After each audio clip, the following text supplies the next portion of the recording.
Level 1. The Curse. You are 7 years old when you first see the numbers. Your grandmother is holding your hand at the kitchen table, her fingers warm and papery, her eyes crinkling at the corners the way they always do when she laughs. And floating just above her silver hair, burned into the air like a brand, you see it. The 14th of March, 2019. You don't know what it means yet.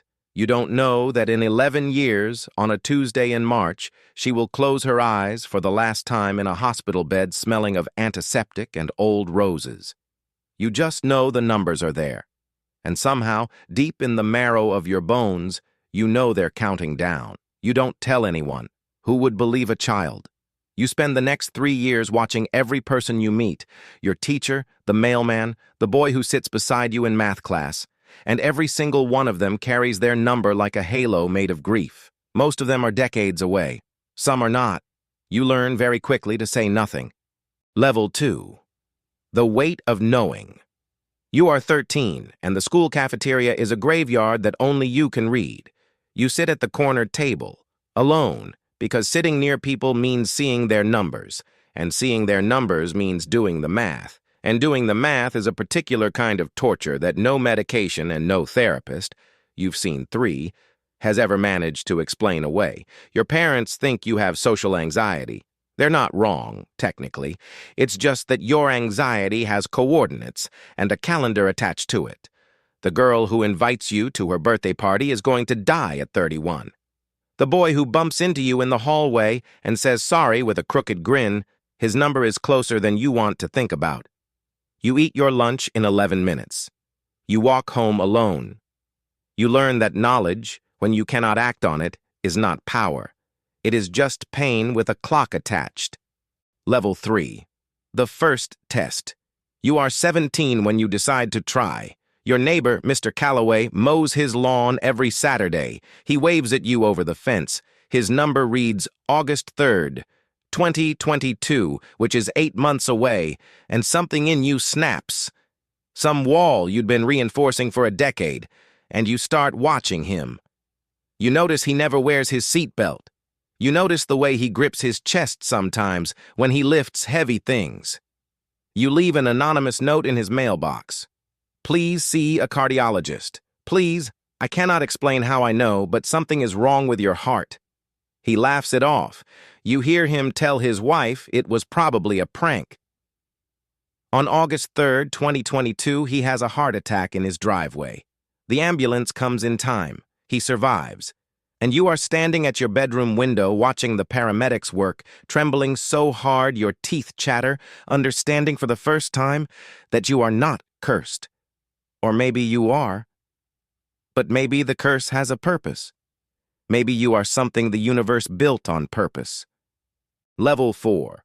Learning the rules. You are 22, and you've spent 5 years testing the edges of what you can and cannot change. You keep a journal, encrypted, hidden, triple backed up, cataloging every intervention, every outcome, every failure. Because there are failures. Plenty of them. The woman on the subway whose number you memorized, whose apartment building you found, whose door you knocked on at 11 p.m., warning her not to take the highway home the next morning.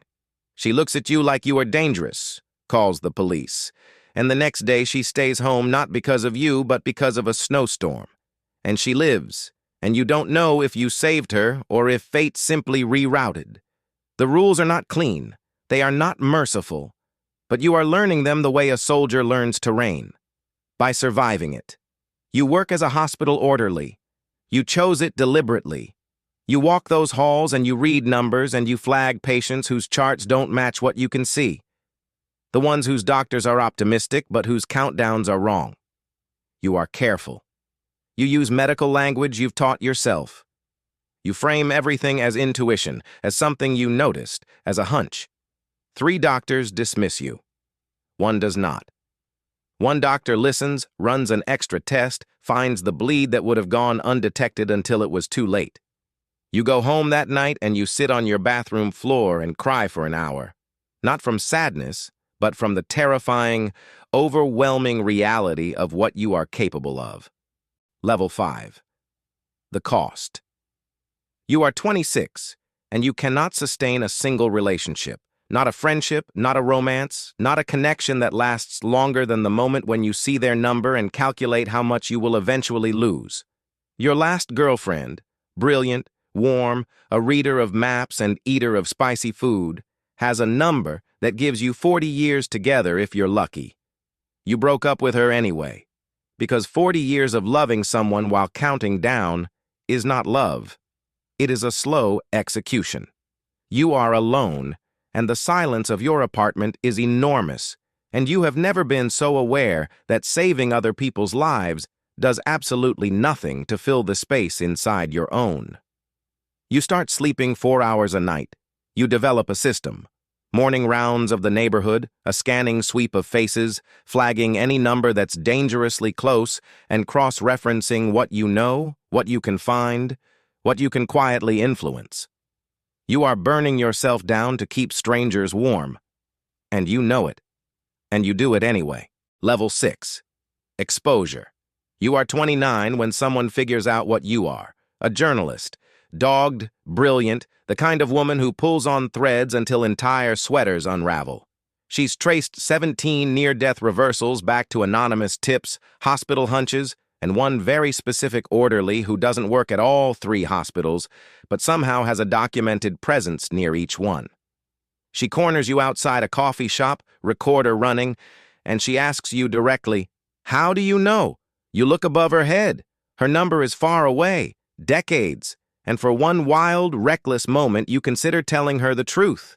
Instead, you tell her a smaller truth, that you have a gift for pattern recognition, that you notice things doctors miss, that you cannot explain it, and you are not trying to profit from it.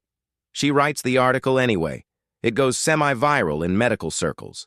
Your name is not in it, but your silhouette is, and the world begins to develop a shape for what you might be, even if it doesn't have a name for you yet. Level 7. The network. You are 33, and you are no longer working alone. There are 6 of them. Doctors, a data analyst, a former detective, a grief counselor. None of whom know the full truth, all of whom know enough. You have built a quiet architecture of intervention, a shadow infrastructure that moves through hospitals and emergency services and municipal records like water through stone, redirecting, flagging, nudging the machinery of life slightly, consistently, away from the teeth of early death. You have a burner phone. You have protocols. You have a wall in your apartment covered in timelines and cross-references, and sometimes you stand in front of it at 3 a.m. drinking cold coffee, and you look like something between a prophet and a wreck. You've saved, by conservative estimate, over 200 lives. You know this because you track them, because you need to know it mattered, because on the days when the wait becomes geological, when you see a number so close you have minutes and no way to act, you need the wall to remind you that the math, overall, is still in your favor.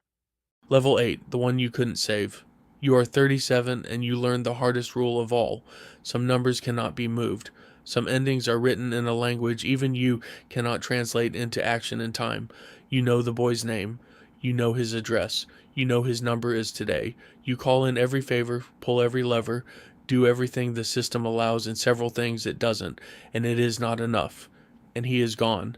And you sit in your car outside the hospital and you press your forehead to the steering wheel and you understand, really understand, in the place where understanding lives, below thought, below language, that you are not a god. You are something stranger and more painful than a god. You are a witness, and some things must be witnessed. Level 9. The Reckoning. You are 41 and the world suspects you exist. Not you, specifically, but something like you. There are congressional inquiries into the anonymous medical intelligence network. There are conspiracy forums. There is a documentary in post-production. And there is a government contact, quietly made through 3 layers of insulation, offering you resources, legitimacy, and a very specific kind of oversight that is really just a very polished cage. You decline. Twice. The 3rd time you negotiate, because you are older now, and you have learned that working entirely outside the system means there are ceilings you will never break through, and there are numbers you cannot reach from outside. You sign nothing that gives them the truth. You give them patterns, models, probabilities, the scaffolding of what you can do, without the foundation that would make you a specimen instead of a partner. It is the most dangerous thing you have ever done, and you do it with your eyes open. Level 10. The life you built from the wreckage of knowing. You are 55 years old, and the world is measurably, provably, statistically safer than it was when you were born. Not because of you alone, not ever just because of you, but you are woven into it now, a quiet thread in something enormous. And when you walk through a city, you can feel the hum of the interventions, the redirections, the small mercies that compounded over decades into something that looks from far enough away like progress. You never married. You have two people in your life who know everything, who look at you with a particular kind of steadiness that you have come to understand is the closest thing to being loved that your life permits. It is enough. Some days it is more than enough. You still see the numbers. Every face, every stranger, every child reaching up to take a parent's hand on a street corner. The countdown floats above them all, quiet and absolute. You have stopped being afraid of it. You have started tentatively to think of it as something like a calling. You look in the mirror each morning. You see your own number as you always have. You have never told anyone what it is. You have never tried to change it. Some things you have learned were always meant for you alone, and you carry that, all of it, every date, every face, every life saved, and every loss survived. You carry it the way Atlas carries the sky, not because it is easy, and not because you chose it, but because you are the only one who can, and that, in the end, is enough to make it mean something.